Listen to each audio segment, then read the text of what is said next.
नमस्कार दोस्तों, आप सभी का फिर से स्वागत है टेक्नोलॉजी कीड़ा चैनल में। और आज का जो वीडियो है वो इस बात पर रहेगा कि आप लोगों को इंटरव्यू क्वेश्चंस जो है वो कैसे फाइट करना है, राइट। और कौन कौन से इंटरव्यू क्वेश्चंस जो हैं, अभी मैं थर्ड यानी कि अभी तक मैं 2 इंटरव्यू क्वेश्चंस जो है वो 10 क्वेश्चन आंसर जो है वो मैं आप लोगों को बता चुका हूँ। ये तीसरा जो है वो वीडियो है इंटरव्यू क्वेश्चन आंसर्स के ऊपर। और ये वीडियो वो ही समझ सकता है दोस्तों जिन्होंने मेंबरशिप को ज्वाइन किया है, क्योंकि अभी जो वीडियोस हैं वो सिर्फ उन्हीं टॉपिक्स पर आएंगे जो एक्चुअली में ASP.NET कोर या वेब एपीआई को जानते हो और उन पर उनका प्रैक्टिकल किया हुआ हो। तो अगर आप लोगों को इंटरेस्टेड है, अगर आप लोग एक अच्छी जॉब पाना चाहते हैं, तो मैंने एक मेंबरशिप प्रोग्राम स्टार्ट कर रखा है। आप लोगों को पता है, जिन्होंने अभी तक मेंबरशिप ज्वाइन नहीं की है उनके लिए मैं बता दूं कि ये मेंबरशिप प्रोग्राम बहुत ही ज्यादा अच्छा है और इसका कंटेंट अच्छा है और सभी लोग मुझे अप्रिशिएट कर रहे हैं। तो ये सिर्फ 500 रुपीज है और 500 रुपीज में आप लोगों को ASP.NET core, Angular, web API, React, MS test unit, इन पर सभी पर आप लोगों को वीडियोस मिलते हैं। सारी टेक्नोलॉजीज जो है वो मैंने इसमें कवर की है। HTML है, CSS है, jQuery है, जावास्क्रिप्ट है, रिएक्ट है, MS टेस्ट यूनिट है, SQL सर्वर है। तो आप लोगों को बहुत कुछ सीखने को मिलेगा इस मेंबरशिप के अंदर। अगर आप लोगों को मेंबरशिप ज्वाइन करनी है तो वीडियो के डिस्क्रिप्शन बॉक्स में जाइए, वहां पर आप लोगों को एक गूगल फॉर्म का लिंक मिलेगा, उसे आप लोगों को फिल करना है एंड फाइनली आप लोगों की मेंबरशिप स्टार्ट हो जाएगी। तो यही टारगेट है कि आप लोगों को एक अच्छी जॉब मिले। मैं हमेशा वो प्रयास करता रहता हूं जो इंटरव्यू क्वेश्चन जो है पूछे जाते हैं। तो आप लोगों की अगर जॉब प्रोफाइल, आप लोग .NET कोर या आप लोग वेब एपीआई या रेस्ट एपीआई जिसको हम लोग बोलते हैं, वो रखना चाहते हैं, फ्रंट एंड के साथ अगर आप लोग रिएक्ट और एंगुलर को रखना चाहते हैं या ब्लेजर के साथ रखना चाहते हैं, तो 100% आप लोगों का सिलेक्शन हो सकता है। और बस आप लोगों को प्रिपरेशन करनी होगी। आप लोगों को हमेशा हमेशा जो है वो प्रिपरेशन जो है रखनी होगी। और उसके लिए मेरे ये वीडियोस आप लोगों की हेल्प कर सकते हैं, क्योंकि मैं एक structured based, project based tutorial बना रहा हूँ। इसमें आप लोग प्रैक्टिस करते जाइए, साथ में जो क्वेश्चन देता हूं उनके आंसर्स उन्हीं प्रैक्टिकल्स में ही छुपे हुए हैं, आप लोगों को पता है। और आप लोगों ने अगर प्रैक्टिकल कर लिया है और मैं उनके आंसर्स अगर आप लोगों को बता रहा हूं, तो डेफिनेटली आप लोगों को बहुत कुछ सीखने को मिलेगा। ठीक है कि HTTP रिक्वेस्ट क्या होती है, रिस्पॉन्स क्या होता है, कॉन्टेक्स्ट क्लास क्या होती है, तो उनके बारे में आप लोगों को बहुत कुछ सीखने को मिलेगा। तो मेंबरशिप को सिर्फ 500 रुपए में अगर आप लोगों को कोई 15 से 20 लाख रुपए की जॉब दिला रहा हो, तो आप लोगों को हिचकना नहीं चाहिए, जहां तक मैं मानता हूं। और अगर आप लोगों को इतनी जॉब अगर आसानी से मिल रही है दोस्तों, तो क्यों जो है अपना टाइम वेस्ट मत करिए। क्योंकि बहुत सारे लोग ऐसे सोचते हैं कि मैं यहां से पढ़ लूंगा, वहां से पढ़ लूंगा। नहीं, अगर आप लोगों के लिए कोई मेहनत कर रहा है और उसको आप लोग क्रेडिट देना चाहते हैं 500 रुपीज में, तो आप लोगों का मैं यही कहूंगा 100% आप लोगों की 10 to 15 लाख की जॉब स्टार्ट में इनिशिएट आप लोग कर सकते हैं। ये जो ट्यूटोरियल है वो आप लोगों के लिए बनाए जा रहे हैं। और फाइनली मैं यही कहूंगा कि बेहतरीन जो कोड है वो मैंने इसमें डिजाइन किया है, बेहतरीन कोड इसमें लिखा है। तो इंटरव्यू क्वेश्चंस आप लोगों को आसानी से समझ में आ सकते हैं और वो हिंदी में है, तो इजीली जो लोग हिंदी जानते हैं वो इजीली इन चीजों को क्रैक कर सकते हैं। तो इंटरव्यू की प्रिपरेशन हमेशा चलती रहेगी, लेकिन ये साथ में ये प्रैक्टिकल्स आप लोगों के पास होना जरूरी है, उन पर आप लोगों को कमांड होना जरूरी है, ताकि आप लोग अच्छी कंपनी आप लोगों को मिल सके। तो फाइनली मैं यही कहूंगा, आप लोगों को अगर ज्वाइन करना है तो वीडियो के डिस्क्रिप्शन बॉक्स में जाइए, वहां पर आप लोगों को एक गूगल फॉर्म का लिंक मिलेगा एंड फाइनली आप लोगों की मेंबरशिप स्टार्ट हो जाएगी। आप लोगों को वीडियोस आने स्टार्ट हो जाएंगे और आप लोगों को पढ़ना आप लोगों को है, चाहे वो आप लोग लाइव सेशन में लें या आप लोग जो है ऑफलाइन सेशन में लें, आप पढ़ना आपको ही पड़ेगा। ठीक है, तो फाइनली मैं यही कहूंगा कि जो लोग जॉब लेना चाहते हैं 10 लाख से ऊपर की, तो वो ये मेंबरशिप ज्वाइन कर सकते हैं। और मैं जो है अभी हम लोग आगे चलते हैं अपने इंटरव्यू क्वेश्चन आंसर्स की ओर, कि कौन कौन से इंटरव्यू क्वेश्चन आंसर्स और पूछे जाते हैं। थर्ड वीडियो है ये इंटरव्यू क्वेश्चन आंसर्स का, 1 and 2 मैं क्लियर कर चुका हूं और थर्ड वीडियो ट्यूटोरियल है। चलिए चलते हैं हम लोग अपने पावर पॉइंट प्रेजेंटेशन की ओर। ओके, सो स्टार्ट करते हैं हमारा क्वेश्चन आंसर सीरीज। और इसमें सबसे पहला जो क्वेश्चन होगा आप लोगों के पास वो ये होगा, what is model binding in ASP.NET core MVC। कि मॉडल बाइंडिंग क्या होती है ASP.NET MVC के अंदर, ASP.NET कोर MVC के अंदर। MVC का मतलब होता है मॉडल व्यू कंट्रोलर, और इसमें हम लोगों को मॉडल बाइंडिंग करनी है। मॉडल का मतलब हमारा एक डेटा होता है, यानी कि हमारा जो जिस पर हमारे बिजनेस लॉजिक्स या बिजनेस रूल्स जो है वो अप्लाई होते हैं, या हम लोग सिंपल भाषा में कहें तो हमारी एक क्लास होती है। ठीक है, उसका हम लोग मॉडल समझते हैं। जैसे कि स्टूडेंट का एक मॉडल है हमारे पास, जिसमें हमारे पास स्टूडेंट का आईडी है, स्टूडेंट का नेम है, और स्टूडेंट का रोल नंबर है या एड्रेस है, ठीक है। तो वो मॉडल बाइंडिंग हमारी कैसे होगी, राइट। मॉडल बाइंडिंग का मतलब है कि मॉडल को हम लोगों को बाइंड करना है, ठीक है। व्यू के साथ भी हम लोग बाइंड कर सकते हैं, ठीक है। तो मॉडल बाइंडिंग का सीधा सा मतलब ये हो गया कि अगर हम लोगों को मॉडल की आईडी ही बाइंड करनी है तो वो हम लोग क्वेरी स्ट्रिंग से भी कर सकते हैं।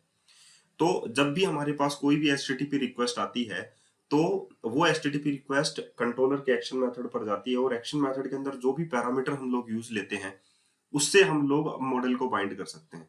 तो मॉडल बाइंडिंग बहुत तरीके से हो सकता है, जैसे कि फॉर्म वैल्यूज के थ्रू हो सकता है, पूरा का पूरा फॉर्म ही मॉडल को बाइंड कर सकता है। यानी कि स्टूडेंट अगर हमारे पास है और हम लोगों ने फॉर्म की सारी वैल्यूज को उस मॉडल के साथ बाइंड कर रखा है तो हम लोग क्या करेंगे, पैरामीटर में वो फॉर्म ही सेंड कर देंगे, ठीक है। That is the form value. Routed value के थ्रू भी हो सकता है, एक सिंगल राउट वैल्यू के थ्रू भी हम लोग मॉडल को बाइंड कर सकते हैं, क्वेरी स्ट्रिंग के थ्रू भी हम लोग मॉडल को बाइंड कर सकते हैं, राउटेड डेटा के थ्रू भी हम लोग मॉडल को बाइंड कर सकते हैं। तो ये कंप्लीट जानकारी जो है वो एक्चुअली में मैंने अपने मेंबरशिप कोर्स में बता रखी है कि कैसे हम लोग मॉडल को बाइंड करते हैं, राउटेड डेटा के थ्रू, फॉर्म के थ्रू, क्वेरी स्ट्रिंग के थ्रू, और हम लोगों ने सभी बता रखे हैं, ठीक है।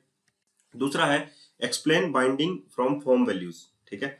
अब हम लोगों को सबसे पहले एक्सप्लेन करना है कि फॉर्म वैल्यूज के थ्रू कैसे बाइंड हम लोग करेंगे। तो ये भी मैंने, जैसा मैंने बताया कि ये सारी की सारी चीजें जो है वो मैंने अपने वीडियो ट्यूटोरियल में बता रखी है मेंबरशिप वाले प्रोग्राम में, और क्लियर समझा रखा है कि कैसे हम लोग फॉर्म की वैल्यूज को बाइंड करते हैं, ठीक है।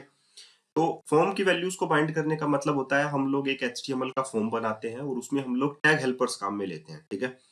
टैग हेल्पर्स, इसमें अपने पास बिल्ट इन टैग हेल्पर्स होते हैं, ठीक है। और उसमें हम लोग ASP4 यूज करते हैं। ASP4 जो है वो बिल्ट इन टैग हेल्पर्स का एक एट्रीब्यूट है जो एक्चुअली में 4 चीजें बनाता है, और वो 4 चीजें आईडी, टाइप, नेम और वैल्यूज होती हैं। जब हम लोग सबमिट बटन पर क्लिक करते हैं तो जो फॉर्म के अंदर ASP एक्शन होता है उसका पोस्ट मेथड जो होता है वो कॉल करता है, और पोस्ट मेथड के अंदर, पोस्ट एक्शन मेथड के अंदर हम लोग क्या डाल देते हैं, पूरा का पूरा जो मॉडल है, जो हमारा फॉर्म गया है, पूरी की पूरी प्रॉपर्टीज जो होती हैं उस फॉर्म की, वो उस मॉडल के साथ जो पैरामीटर में इनिशियलाइज है उसके साथ बाइंड हो जाती है। तो ये होता है explain binding from form values. अगर हम लोग नेक्स्ट देखें तो explain binding through query string. Query string का मतलब सीधा सा होता है आप लोगों के पास कि जो क्वेश्चन मार्क लगा होता है यूआरएल के अंदर, उसके बाद में जो भी पैरामीटर होता है, ठीक है, वही सेम नेम जो है आप लोगों के जो एक्शन मेथड होता है उसके पैरामीटर में होना चाहिए, तो वो उसके साथ बाइंड हो जाता है, ठीक है। अगर हम लोगों ने आईडी लिखा, आईडी इक्वल्स टू 1, तो जो पैरामीटर में जो आईडी लिखा हुआ है वो भी वही होना चाहिए, और उसके साथ वो जो आईडी की जो वैल्यू होती है वो 1 चली जाती है। तो that is known as query string para binding. और हम लोग ये चीजें जो है हमारे व्यू में भी तैयार कर सकते हैं। वहां पर हम लोग एक एक्शन लिंक ले सकते हैं HTML का, और उसमें href लगाकर हम लोग पूरी क्वेरी स्ट्रिंग बाइंड कर सकते हैं। और यहाँ पर जो हमारा कंट्रोलर एक्शन मेथड है उसके ऊपर भी हम लोग जो है उसके पैरामीटर के अंदर जो एक्शन पैरामीटर है उसमें हम लोग वो सिमिलर जो पैरामीटर नेम होते हैं जो क्वेरी स्ट्रिंग में है वही हम लोगों को लेने होते हैं। That is known as query string binding. अब राउटेड डेटा क्या होता है? राउटेड डेटा होता है कि हमारा ASP राउट, इसके आगे हम लोग एक कोई भी डेटा लगा देते हैं, जैसे कि आईडी लगा दिया, नेम लगा दिया, शॉर्ट ऑर्डर लगा दिया, ठीक है, या हम लोगों ने सर्च टेक्स्ट लगा दिया, तो ये सारा राउटेड डेटा होता है। और राउटेड डेटा जो होता है सिमिलर होना चाहिए, जो नाम हम लोगों ने ASP राउट आगे लिखा है राउटेड डेटा के, वही नेम जो है आप लोगों का पैरामीटर वाला भी होना चाहिए। दैट इज नोन एज हमारा राउटेड डेटा। ये सारी की सारी बात वो लोग आसानी से समझ पा रहे हैं जो कि जिन्होंने मेंबरशिप प्रोग्राम ले रखा है, ठीक है। और एक्चुअल में मैं यही कहूंगा दोस्तों, अगर आप लोगों ने अभी तक मिस किया है वो मेंबरशिप प्रोग्राम तो अभी आप लोग ले लीजिए, क्योंकि आप लोगों के ही फायदे का ये सिस्टम मैंने बनाया है। और आप लोग कैसा भी इंटरव्यू फाइट कर सकते हैं। ये इंटरव्यू क्वेश्चंस आप लोगों के पास हमेशा आते रहेंगे, पढ़ते रहिए, इंटरव्यूज देते रहिए, 100% सिलेक्शन हो जाएगा। तो आप लोग ये देखिए। अब नेक्स्ट आता है data transfer object in ASP.NET code. Data transfer object क्या होते हैं? डाटा ट्रांसफर ऑब्जेक्ट होता है कि डाटा को ट्रांसफर करने वाले हमारे पास ऑब्जेक्ट होते हैं। व्यू डाटा है, टेम्प डाटा है, व्यू बैग है। और इन तीनों का ही यूज कहां पर होता है? इन तीनों का यूज होता है कि हमारे कंट्रोलर से वैल्यू लेकर जाते हैं और व्यू पर जाकर डिस्पोज हो जाते हैं। तो कुछ ऑब्जेक्ट ऐसे होते हैं जो कि एक सिंगल HTTP रिक्वेस्ट के लिए काम करते हैं, और कुछ ऐसे होते हैं जो कि मल्टीपल HTTP रिक्वेस्ट के लिए काम करते हैं। तो हमारा सेशन जो होता है वो भी डेटा ट्रांसफर जो होता है वो करने के काम में आता है। लेकिन हम लोग यहाँ पर तीनों ही चीजें पढ़ेंगे। व्यू डाटा है, व्यू बैग है और टेम्प डाटा है, ठीक है। और तीनों में डिफरेंस भी होता है। तो अभी हम लोगों को यहाँ पर मिला है next question, basic CRUD operation with EF Core. EF Core के साथ हम लोगों को बेसिक कर्ड ऑपरेशन करना है। तो ये बहुत ही ज्यादा आसान है, इतना कॉम्प्लिकेटेड नहीं है। हम लोगों को एक कॉन्टेक्स्ट फाइल बनानी होती है, ठीक है। उस कॉन्टेक्स्ट फाइल के अंदर हमारे पास डीबी सेट होते हैं और उस डीबी सेट के अंदर वो प्रॉपर्टीज होती हैं और उन प्रॉपर्टीज का यूज करके और उस कॉन्टेक्स्ट फाइल का यूज करके हम लोग डाटाबेस से कम्युनिकेट कर सकते हैं। तो इसके लिए हम लोग रिपोजिटरी पैटर्न भी यूज कर सकते हैं। रिपोजिटरी पैटर्न एक टाइप ऑफ अब्स्ट्रैक्ट व्यू है, जो मैं अभी इसके बाद में एक नेक्स्ट क्वेश्चन वही करूंगा। रिपोजिटरी पैटर्न क्या होता है? रिपोजिटरी पैटर्न क्या होता है? एक डिजाइन पैटर्न होता है जिसके थ्रू हम लोग क्या करते हैं, अब्स्ट्रैक्ट व्यू तैयार करते हैं, ठीक है। और अब्स्ट्रैक्ट व्यू जो होता है वो एक्चुअली में डाटा एक्सेस लेयर होता है। और डाटा एक्सेस लेयर क्या काम करती है? डाटा को एक्सेस करने का काम, मैनिपुलेट करने का काम करती है।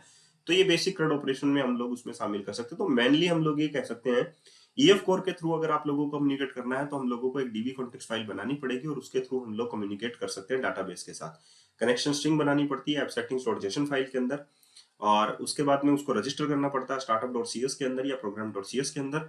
उसके बाद में हम लोगों को करना क्या होता है, क्योंकि एज ए डिपेंडेंसी अगर हम लोगों ने program.cs या startup.cs के अंदर यूज कर लिया उसको, तो हम लोग as a constructor dependency injection हमारे कंट्रोलर में उसको यूज कर सकते हैं। तो फर्दर यही कहूंगा, मेंबरशिप प्रोग्राम का हिस्सा बनिए और ये सारे क्वेश्चन आप लोगों को इजीली समझ में आ जाएंगे कि कहाँ से क्या होता है, राइट।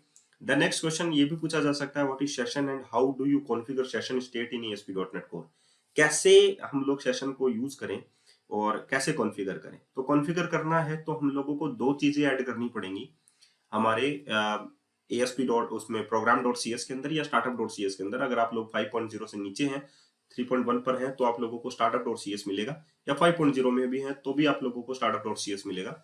वहां पर आप लोगों को सेशन को कॉन्फ़िगर करना है, ठीक है। तो दोनों चीजें आप लोगों को startup.cs में ऐड करना पड़ेगा। एक तो कॉन्फ़िगर मेथड के अंदर मिडलवेयर ऐड करना पड़ेगा यूज सेशन के नाम से, और एक आप लोगों को सर्विस ऐड करनी पड़ेगी ऐड सेशन के नाम से। अब बात रही सेशन की सर्विस के लिए, तो सेशन को प्रोटेक्ट करना भी ज्यादा जरूरी है। इसके लिए हम लोग यहाँ पर कुकीज को सेट करेंगे, उसका आइडल टाइम को, कि एक आइडल टाइम के बाद में वो ऑटोमेटिकली सेशन आउट हो जाए। या हम लोग यहाँ पर ये भी करेंगे कि वहां पर सेशन जो है वो हैक ना हो जावास्क्रिप्ट से, तो सिर्फ उसको HTTP ओनली के लिए ही ट्रू करेंगे कि सेशन की जो वैल्यू है वो सिर्फ और सिर्फ कहाँ से गेट हो, URL से गेट हो और कहीं से भी गेट ना हो। सेशन का यूज क्या होता है? सेशन का यूज होता है परसिस्टेंट के पॉइंट ऑफ व्यू से। परसिस्टेंसी कहाँ काम आती है? जहां पर हम लोगों को स्टेट को सेव करना हो, क्योंकि HTTP एक स्टेटलेस प्रोटोकॉल है, और अगर हम लोगों को स्टेट सेव करनी है, हम लोगों को एक टैब के बाद में दूसरे टैब में भी वही वैल्यू चाहिए है, यानी कि स्टेट सेव हो रही है, कोई वैल्यू है जो आप लोगों के स्टेट में है, तो हम लोग क्या यूज करते हैं? सेशन यूज करते हैं उसके लिए। The next one is repository pattern with example. Repository pattern with example अगर आप लोगों को देखना है, जैसा कि मैंने कहा कि एक अब्स्ट्रैक्ट व्यू तैयार करते हैं। Repository pattern is a design pattern, ताकि हम लोग डाटा एक्सेस लेयर को एक्सेस कर सकें। सेपरेशन ऑफ कंसर्न इसमें आ जाता है, हर चीजें अलग अलग हो जाती हैं हमारी, ताकि हम लोग लूजली कपलिंग कर सकें अपने प्रोग्राम में। हम लोगों को टाइटली कपलिंग नहीं करना होता, अदरवाइज तो एक ऑब्जेक्ट दूसरे ऑब्जेक्ट में फंस कर रह जाता है। So that we manage repository pattern, ताकि हम लोग हर एक ऑब्जेक्ट को अलग अलग तरीके से हैंडल कर पाए। That is known as repository pattern, और एक एब्स्ट्रैक्ट व्यू तैयार करता है, और उस एब्स्ट्रैक्ट व्यू के थ्रू हम लोग डेटा को एक्सेस करते हैं। The next one is entity framework core relationship. ये हमारे पास तीन तरीके की होती हैं, आप लोगों को पता है, 1 to 1, 1 to many, many to many।